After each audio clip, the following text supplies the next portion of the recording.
Hello dear friends, welcome to my Saidur 11 and 12 YouTube channel. আজিৰ ভিডিঅ'টোত আলোচনা কৰিম ক্লাছ 12 বায়োলজি আগৰ NCERT chapter 10 new NCERT chapter 8 মানৱ কল্যাণত অনুজীৱ মাইক্ৰবছ এণ্ড হিউম্যান ৱেলফেয়াৰ এই চেপ্টাৰৰ এক্সাৰসাইজ কুৱেশ্যন আনসাৰ আলোচনা কৰা হ'ব। ভিডিঅ'টো শেষলৈ চাবা। এক্সাৰসাইজৰ ফাৰ্ষ্ট কুৱেশ্যন তোমালোকে চাই ল'বা। খালি চকুৰে বেক্টেৰিয়া দেখা পোৱা নাযায়, কিন্তু অনুবীক্ষণ যন্ত্ৰৰ সহায়ত সিহঁতক দেখা পোৱা যায়। তুমি যদি তোমাৰ ঘৰৰ পৰা এটা নমুনা তোমাৰ জীৱবিজ্ঞানৰ পৰীক্ষাগাৰলৈ লৈ গৈ অনুবীক্ষণ যন্ত্ৰৰ সহায়েৰে অনুজীৱৰ অধ্যয়ন কৰিব খোজা, তেন্তে কোনটো নমুনা নিবা আৰু কিয় নিবা? এনসাৰটো চোৱা। ফাৰ্ষ্ট কুৱেশ্যনৰ এনসাৰ হ'ব অনুজীৱ অধ্যয়নৰ বাবে দৈ নমুনা হিচাপে ব্যৱহাৰ কৰিব পাৰি। দৈত যথেষ্ট পৰিমাণে লেক্টোবেচিলাছ বেক্টেৰিয়া থাকে। এই বেক্টেৰিয়াবোৰে এচিড উৎপন্ন কৰে, যিয়ে গাখীৰ দৈত পৰিণত কৰে। এচামুচ দৈ অনুবীক্ষণ যন্ত্ৰৰ তলত চালে বিভিন্ন আকাৰ আকৃতিৰ অনুজীৱ দেখা পোৱা যায়। ইয়ালৈকে ইয়াৰ এনসাৰ। নেক্সট 2 নম্বৰ কুৱেশ্যন তোমালোকে চাবা। ইয়াত লিখি দিছোঁ বিপাকীয় কাৰ্যত যে অনুজীৱে গেছ উৎপাদন কৰে তাৰ প্ৰমাণ হিচাপে কিহৰ উদাহৰণ দিবা? ইয়াৰ এনসাৰ চোৱা। বিপাকীয় কাৰ্যত যে অনুজীৱে গেছ উৎপাদন কৰে তাৰ উদাহৰণ হ'ল 1 নম্বৰ যে প্ৰতিজোল উপচাৰণৰ সময়ত বেক্টেৰিয়াই বিভিন্ন ধৰণৰ গেছ উৎপন্ন কৰে, যেনে মিথেন, হাইড্ৰজেন, ছালফাইড আৰু কাৰ্বন ডাই অক্সাইড। ইয়ালৈকে ইয়াৰ এনসাৰ। Next 3 number question. ইয়াত কুৱেশ্যন লিখি দিছোঁ কি খাদ্যত তুমি লেক্টিক এচিড বেক্টেৰিয়া পাবা, সিহঁতৰ কেতবোৰ দৰকাৰী প্ৰয়োগ উল্লেখ কৰা। এনসাৰ তোমালোকে চাবা। লেক্টিক এচিড বেক্টেৰিয়া দৈত পোৱা যায়। ইয়াৰ কিছুমান দৰকাৰী প্ৰয়োগ হ'ল 1 নম্বৰ এই বেক্টেৰিয়াই গাখীৰ দৈত পৰিণত কৰে। লেক্টোবেচিলাছ বেক্টেৰিয়াই দৈত ভিটামিন B12টো তলত দিবা 12ৰ পৰিমাণ বৃদ্ধি কৰে। এই বেক্টেৰিয়া আমাৰ পেটত থাকি ৰোগ উৎপাদক অনুজীৱবোৰক মাৰি পেলা। নেক্সট 4 নম্বৰ কুৱেশ্যন তোমালোকে এনচিইআৰটি চাই ল'বা। 4 নম্বৰ কুৱেশ্যন ঘেঁহু, চাউল আৰু বেংগল গ্ৰামৰ পৰা প্ৰস্তুত কৰা কিছুমান প্ৰচলিত খাদ্যৰ নাম লিখা, যিবিলাক প্ৰস্তুত কৰোঁতে অনুজীৱৰ সহায় লোৱা হয়। ইয়াৰ এনসাৰ চাই লোৱা। ইয়াৰ ৰোমান 1 দি লিখিবা। চাউলৰ গুড়িৰ পৰা বেক্টেৰিয়াৰ কিণ্বন প্ৰক্ৰিয়াৰে ব্ৰেড, ঘেঁহুৰ পৰা ইষ্ট বেক্টেৰিয়াৰ পৰা প্ৰস্তুত কৰা হয়। 2 নম্বৰ বেক্টেৰিয়াৰ পৰা মাছ, সয়াবিন প্ৰস্তুত কৰা হয়। নেক্সট তোমালোকৰ 5 নম্বৰ কুৱেশ্যনটো তলত লিখি দিছোঁ চাবা। কিছুমান অপকাৰী বেক্টেৰিয়াই সৃষ্টি কৰা ৰোগ নিয়ন্ত্ৰণ কৰিবলৈ অনুজীৱে কি ভূমিকা পালন কৰে লিখা। ইয়াৰ এনসাৰ চোৱা। বিভিন্ন ধৰণৰ অনুজীৱ ব্যৱহাৰ কৰি ঔষধ প্ৰস্তুত কৰা হয়। অনুজীৱৰ পৰা ঔষধ যেনে প্ৰতিজৈৱিক ব্যৱহাৰ কৰি ৰোগ উৎপাদনকাৰী অনুজীৱবোৰক ধ্বংস কৰিব পাৰি। এইটো হ'ল 1 নম্বৰ। এতিয়া ৰোমান 2 লিখিবা। ঔষধবোৰ বেক্টেৰিয়া আৰু বেকুৰৰ পৰা প্ৰস্তুত কৰি ৰোগ উৎপাদকৰ বৃদ্ধি বাধা দিব পাৰি। 3 নম্বৰ পেনিচিলিয়াম নটেটাম হৈছে এবিধ বেকুৰ, যাৰ সহায়ত পেনিচিলিয়াম ঔষধ প্ৰস্তুত কৰি শৰীৰত প্ৰৱেশ কৰা ষ্টাফিলকক্কাছ বেক্টেৰিয়া ধ্বংস কৰিব পাৰি। নেক্সট তোমালোকে 6 নম্বৰ কুৱেশ্যন চাবা।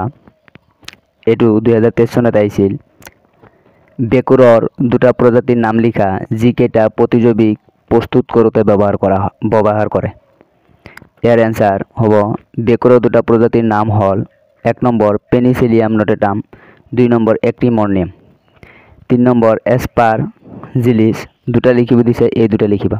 ৰোমান 1 আৰু ৰোমান 2 লিখিবা। নেক্সট তোমালোকৰ 7 নম্বৰ কুৱেশ্যন প্ৰতিজল কাক বোলে, প্ৰতিজল কেনেকৈ আমাৰ বাবে উপকাৰী? ইয়াৰ এনসাৰ প্ৰতিজল হৈছে আৱৰ্জনাযুক্ত পানী। গোটা বা জুলীয়া আৱৰ্জনাত যথেষ্ট পৰিমাণে জৈৱিক পদাৰ্থ আৰু অনুজীৱ থাকে। বেছিভাগ অনুজীৱ ৰোগ উৎপাদক, যাৰ পৰা পানীত সৃষ্টি হোৱা ৰোগ উৎপন্ন হয়। প্ৰতিজল হৈছে পানী প্ৰদূষণৰ মূল কাৰণ। সেইবাবে প্ৰতিজল ভালদৰে সংগ্ৰহ কৰি উপচাৰণ কৰি নিষ্কাশিত কৰিব লাগে। 8 নম্বৰ এইটো ইম্পৰ্টেণ্ট আছে। প্ৰাথমিক আৰু গৌণ প্ৰতিজল উপচাৰণৰ মাজৰ মুখ্য পাৰ্থক্য কি? ইয়াৰ এনসাৰ চোৱা। তোমালোকে এনেকৈ বক্স বনাই ল'বা। প্ৰাথমিক প্ৰতিজল, গৌণ প্ৰতিজল। 1 নম্বৰ এই প্ৰক্ৰিয়াত সকলো গোটা আৱৰ্জনা পৰিশোধকৰণ আৰু অৱক্ষেপণৰ দ্বাৰা পৃথক কৰা হয়। এই প্ৰক্ৰিয়াত প্ৰতিজল অনুজীৱৰ সহায়ত জীৱ বৈজ্ঞানিক প্ৰক্ৰিয়াৰে উপচাৰণ কৰা হয়। 2 নম্বৰ প্ৰাথমিক উপচাৰণ সৰল আৰু কম খৰচতে হোৱা প্ৰক্ৰিয়া। গৌণ উপচাৰণ জটিল আৰু বহু টকা খৰচ হোৱা প্ৰক্ৰিয়া। নেক্সট 9 নম্বৰ কুৱেশ্যনটো তোমালোকে চাই ল'বা। শক্তিৰ উৎস হিচাপে অনুজীৱ ব্যৱহাৰ কৰিব পাৰি বুলি তুমি ভাবানে? যদি পাৰি কেনেকৈ? এনসাৰ চাই লোৱা। এইটো 2014 আহিছিল। শক্তিৰ উৎস হিচাপে অনুজীৱ ব্যৱহাৰ কৰিব পাৰি। টু মিথানো ব্যাকটেৰিয়া ব্যবহাৰ কৰি জৈৱ গেছ প্ৰস্তুত কৰা হয়। আৰু আছে জৈৱ গেছ প্লাণ্টত অবাত শোষণ প্ৰক্ৰিয়াৰে জৈৱ গেছ উৎপন্ন কৰিব পাৰি। এনে গাঁও অঞ্চলত ৰন্ধা বঢ়া বৈদ্যুতিক শক্তি হিচাপে ব্যৱহাৰ হয়। নেক্সট 10 নম্বৰ কুৱেশ্যন তোমালোকে চাই ল'বা এনচিইআৰটি।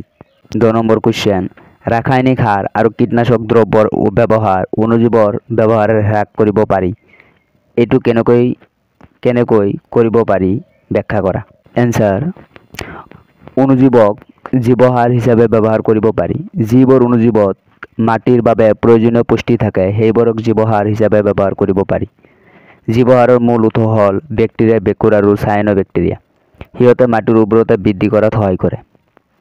1 নম্বৰ লিখিবা ৰোমান 1 মাজজাতীয় উদ্ভিদৰ শিপাত ৰাইজোবিয়ামে কিছুমান টেমনাৰ সৃষ্টি কৰে। এই বেক্টেৰিয়াবিধে বায়বীয় নাইট্ৰজেন সংযোজন কৰি জৈৱিক অৱস্থালৈ ৰূপান্তৰ কৰে আৰু উদ্ভিদে পুষ্টি হিচাপে ব্যৱহাৰ কৰে।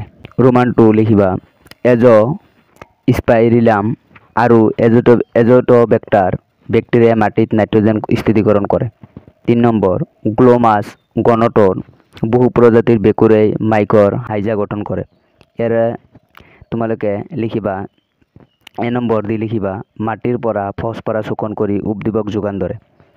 2 নম্বৰ উদ্ভিদৰ মূলৰ ৰোগ সৃষ্টি কৰা ৰোগ উৎপাদকবোৰক ধ্বংস কৰাত সহায় কৰে। 3 নম্বৰ লিখিবা মাইকৰ হাইজাই উদ্ভিদক লৱণতা, খৰাং বতৰ আদিৰ প্ৰতি সহনশীলতাৰ সৃষ্টি কৰাই উদ্ভিদক সামগ্ৰিক বৃদ্ধি আৰু বিকাশত সহায় কৰে। 11 নম্বৰ কুৱেশ্যন চাবা পানীৰ 3টা নমুনা যেনে নদীৰ পানী, পতিজল আৰু ছেকেণ্ডাৰী এফ্লুয়েণ্ট BODৰ পৰীক্ষাৰ কাৰণে লোৱা হ'ল। 3টা নমুনাত ABC কৈ চিহ্নিত কৰা হ'ল যদিও পৰীক্ষাগাৰত চিহ্নিত কৰোঁতে কোনটো নমুনা কিহৰ সেইটো লক্ষ্য কৰা নহ'ল। 3টা নমুনা A, B, C কেৱল 20 mg/লিটাৰ, 8 mg/লিটাৰ আৰু 400 mg/লিটাৰ কৈ উল্লেখিত হ'ল। কোনটো নমুনা আটাইতকৈ বেছি প্ৰদূষিত? নদীৰ পানী তুলনামূলকভাৱে পৰিষ্কাৰ বুলি ভাবি গোটেইকেইটা নমুনা পুনৰ চিহ্নিত কৰা। এনচাৰ নমুনা A BOD 20 mg/লিটাৰ হৈছে গৌণ নিষ্কাশিত বৰ্জনীয় পদাৰ্থ যি পতিজল উপচাৰণ প্ৰকল্পৰ পৰা আহে। নমুনা B BOD 8 mg/লিটাৰ হ'ল নদীৰ পানী। নমুনা C BOD 400 mg/লিটাৰ হ'ল পতিজল। নেক্সট তোমালোকে 12 নম্বৰ কুৱেশ্যনটো চাবা। এইটো ইম্পৰ্টেণ্ট হয় চাইক্লোস্পিৰিন A আৰু ষ্টেটিন উৎপাদন কৰিব পৰা অণুজীৱ কেইটাৰ নাম লিখা। ইয়াৰ এনচাৰ চোৱা চাইক্লোস্পিৰিন A পোৱা যায় ট্ৰাইকোডাৰ্মা পলিচেৰাম নামৰ ভেঁকুৰৰ পৰা। ষ্টেটিন উৎপাদন কৰিব পাৰি মনাস্কাছ পাৰপুৰিয়াছ নামৰ ভেঁকুৰৰ পৰা। তোমালোকে ইংলিছ টাৰ্মৰ লগতে এছামিছ টাৰ্মটো লিখি ল'বা।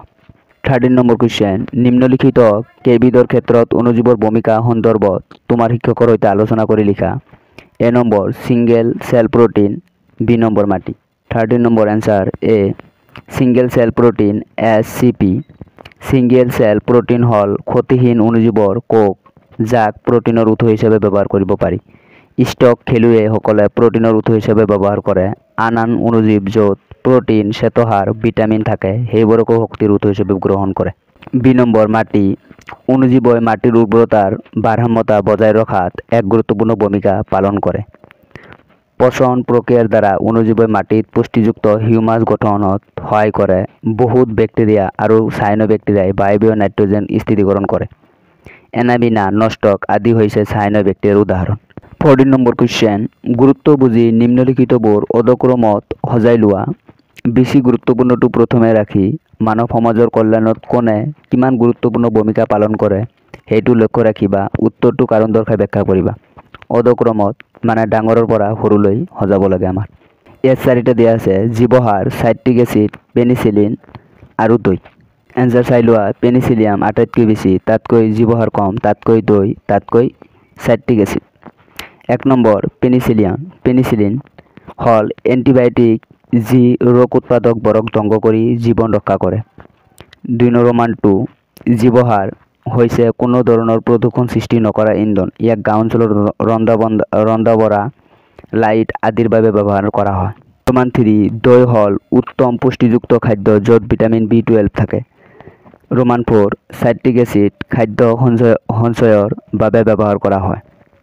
নেক্সট তোমালোকৰ NCERT last question 15 number question এইটো 2022 চনত আহিছিল কেনেকৈ জীৱহাৰে মাটিৰ হাৰৰ গুণাগুণ বৃদ্ধি কৰে ইয়াৰ এনসাৰ চাই লোৱা জীৱহাৰ হৈছে অনুজীৱ যি মাটিৰ উৰ্বৰতা বৃদ্ধি কৰে জীৱবিজ্ঞানযুক্ত প্ৰক্ৰিয়াৰে ইয়াক উদ্ভিদৰ শিপা গুটি আৰু মাটিত মিহলোৱা হয় ই মাটিত জৈৱ সাৰ প্ৰস্তুত কৰাৰ বাবে প্ৰয়োজনীয় ব্যাক্টেৰিয়া আৰু চায়ানোব্যাক্টেৰিয়াৰ প্ৰজাতিবোৰ উদ্ভিদৰ শিপাত নাইট্ৰজেন স্থিৰীকৰণ কৰে নষ্ট কেনাবিনা হল নাইট্ৰজেন স্থিৰীকৰণ চায়ানোব্যাক্টেৰিয়া ইয়ালৈকে ইয়াৰ এনসাৰ ইয়াৰ আগৰ ভিডিঅ'ত এইটো চেপ্টাৰৰ যে তোমালোকৰ প্ৰিভিয়াছৰ কুৱেশ্যন আলোচনা কৰা হৈছে সেইটো ভিডিঅ'ৰ লিংক ডিছক্ৰিপশ্যনত দিয়া থাকিব গৈ চাই ল'বা আজি এইটো চেপ্টাৰৰ লাষ্ট ভিডিঅ' হ'ব ইয়াৰে কিছুমান এক্সট্ৰা কুৱেশ্যনছ আছে চাই লোৱা তোমালোকে 1 নম্বৰৰ পৰা লিখিব পাৰা ইয়াত 18 নম্বৰৰ পৰা দিয়া আছে তোমালোকে 1 নম্বৰৰ পৰা লিখিবা কেইটামান অণুজীৱৰ উদাহৰণ দিয়া উত্তৰ প্ৰটোজোৱা ব্যাক্টেৰিয়া ভেঁকুৰ ভাইৰাছ আদি 2 নম্বৰ কুৱেশ্যন তোমালোকে ইয়াত 19 নম্বৰ কুৱেশ্যন তোমালোকে 2 নম্বৰ দি লিখিবা পৃথিৱীৰ জীৱজগতৰ আটাইতকৈ প্ৰধান উপাদান কি সেইটো হৈছে অণুজীৱ এইটো তোমালোকে কাৰ্চিন দি লিখিবা পেনিচিলিনৰ উৎস হল পেনিচিলিয়াম নটেটাম নামৰ ভেঁকুৰ নেক্সট কুৱেশ্যন অণুজীৱৰ দ্বাৰা প্ৰস্তুত হোৱা এটা উৎসেচকৰ নাম লিখা আৰু লগতে অণুজীৱবিধৰ নাম উল্লেখ কৰা উত্তৰ অণুজীৱৰ দ্বাৰা সৃষ্টি হোৱা উৎসেচকৰ নাম হল ষ্ট্ৰেপ্টোকাইনেছ অণুজীৱৰ নাম হল ষ্ট্ৰেপ্টোকক্কাছ নেক্সট তোমালোকে কুৱেশ্যন চাবা ভাৰতত নদী প্ৰদূষণ মুক্ত কৰাৰ বাবে কি আঁচনি আৰম্ভ কৰা হৈছে 1 number Ganga action plan 2 number Yamuna action plan next question চাবা প্ৰতিজলক কিয় উপচাৰণ প্ৰকল্পত শোধন কৰা হয় উত্তৰ প্ৰতিজলত বিভিন্ন জৈৱ পদাৰ্থৰ উপৰিও ৰোগ সৃষ্টিকাৰী বীজাণু থাকে সেইবাবে প্ৰতিজল কৰবাত পেলোৱাৰ আগতে প্ৰকল্পত উপচাৰণ কৰি প্ৰদূষণ কমোৱা হয় নেক্সট তোমালোকে এইটো কাৰ্চিন দি লিখিবা এচিটিক এচিড বেক্টেৰিয়াৰ সহায়ত এলকহলৰ পৰা ভিনেগাৰ প্ৰস্তুত কৰা হয় নেক্সট তোমালোকে এইটো কুৱেশ্যন লিখিবা ভেঁকুৰৰ পৰা প্ৰস্তুত কৰা দুবিধ প্ৰতিজৈৱিকৰ নাম লিখা এইটো তোমালোকে কুৱেশ্যন নং 6 ফ্ৰম এক্সাৰসাইজৰ পৰা চাবা নেক্সট কুৱেশ্যন চাবা দৈ আৰু ভিনেগাৰ প্ৰস্তুতকৰণৰ বাবে ব্যৱহৃত অণুজীৱৰ নাম লিখা দৈ lactobacillus vinegar east acetic acid বেক্টেৰিয়াৰ পৰা নেক্সট তোমালোকে কুৱেশ্যন চাবা পৃথিৱীৰ আটাইতকৈ সমস্যা সৃষ্টিকাৰী পানীত গজা অপতৃণবিধ কি অৱস্থাত ইয়াৰ বেছিকৈ বৃদ্ধি পায় পানী মেটেকা পানীত যেতিয়া নাইট্ৰজেন ফসফেট আদিৰ পৰিমাণ অধিক হয় ইউট্ৰফিফিকেশ্যন অৱস্থাৰ সৃষ্টি কৰে এইটো তোমালোকে স্পেলিং চাই ল'বা ইউট্ৰফিফিকেশ্যন নেক্সট তোমালোকে কুৱেশ্যন চাবা জীৱহাৰ কি ইয়াৰ উৎস কি জীৱিত জীৱাণুবিলাকে উদ্ভিদৰ বিশেষ প্ৰয়োজনীয় ক্ষৰণ কৰি মাটিৰ উৰ্বৰতা বৃদ্ধি কৰে সেইবিলাকক জীৱহাৰ বোলে বিভিন্ন ধৰণৰ মাটিত বাস কৰা জীৱাণু কিছুমান জীৱাণুহাৰ নেক্সট তোমালোকে লাষ্ট কুৱেশ্যন এইটো চেপ্টাৰৰ 2020 চনত আহিছিল কনিডিয়া কি ইয়াৰ উত্তৰ হ'ব কনিডিয়া পেনিচিলিয়াম জাতীয় ভেঁকুৰৰ ৰেণু ইয়ালৈকে ইয়াৰ এনসাৰ এইটো চেপ্টাৰৰ টোটেল 3টা ভিডিঅ' দিয়া হৈছে এই 3টা ভিডিঅ' তোমালোকে নোটছখিনি লিখি ল'বা ইয়াৰ পৰাই তোমালোকৰ MCQ লং কুৱেশ্যন কমন পৰিব ভিডিঅ'বিলাক কেনে পালা কমেণ্ট কৰি জনাবা আৰু চেনেলটো ছাবস্ক্ৰাইব কৰি ল'বা নেক্সট ভিডিঅ'ৰ কাৰণে thank you all of U